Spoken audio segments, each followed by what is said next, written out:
ഇവിടെ ഈ കുട്ടി റേസിൽ 1-ാം സ്ഥാനം നേടിയെടുത്തുവെങ്കിലും ക്യാമറ അവൻ്റെ മുഖത്തേക്ക് തിരിച്ചപ്പോൾ അവൻ പൊട്ടിക്കരയാൻ തുടങ്ങി. കാരണം അവനാവശ്യം ആ ട്രോഫി ആയിരുന്നില്ല, ആ ഒരു ജോഡി ഷൂസുകളായിരുന്നു തൻ്റെ അനിയത്തിക്ക് സമ്മാനിക്കുന്നതിന് വേണ്ടി.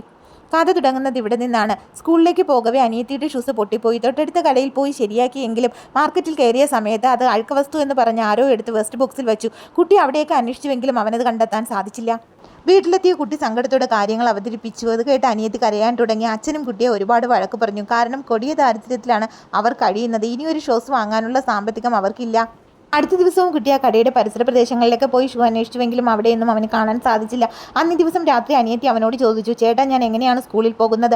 അപ്പോൾ അവൻ പറഞ്ഞു, നീ എൻ്റെ ഷൂ ഇട്ടുകൊണ്ട് പോകുമെന്ന്. അങ്ങനെ അടുത്ത ദിവസം ചേട്ടൻ്റെ ഷൂസും ധരിച്ച് സ്കൂളിലെത്തിയ പെൺകുട്ടിക്ക് ഒരു ജമ്പിംഗ് മത്സരത്തിൽ പങ്കെടുക്കേണ്ടതുണ്ട്. എന്നാൽ ഷൂസ് അവളുടെ കാലിന് പാകമാകാത്തത് കാരണം അവളതിൽ പങ്കെടുക്കാതെ വീട്ടിലേക്ക് ഓടി. അബദ്ധവശാൽ കാലിന് പാകമാകാത്ത ആ ഷൂ കാലിൽ നിന്നും ഊരി ഓടയിലേക്ക് വീഴുകയാണ്. അങ്ങനെ ആ ഷൂവും അവർക്ക് നഷ്ടമാകുന്നു. രണ്ടുപേരുടെയും ഷൂസുകൾ ഇരുവർക്കും നഷ്ടമായിരിക്കുകയാണ്. ഷൂസ് ഇടാതെ സ്കൂളിലേക്ക് പോകുവാനും സാധിക്കില്ല. അങ്ങനെ പെൺകുട്ടി വളരെയധികം സങ്കടത്തിൽ നിൽക്കുമ്പോഴാണ് അവൻ ആ റേസിൽ പങ്കെടുത്ത് എങ്ങനെയെങ്കിലും ഒരു ഷൂസ് സ്വന്തമാക്കാമെന്ന് തീരുമാനിക്കുന്നത്.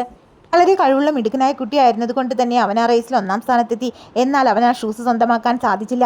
അടുത്ത ദിവസം ഷൂസ് ഇല്ലാതെയാണ് അവൻ സ്കൂളിലേക്ക് എത്തുന്നത്. അധ്യാപകൻ അവനെ കൈയോടെ പിടികൂടി. സ്റ്റോറിയുടെ തുടർന്നുള്ള ഭാഗങ്ങൾക്കായി നിങ്ങളുടെ അഭിപ്രായങ്ങൾ കമൻറ്റ് ബോക്സിൽ അറിയിക്കുക.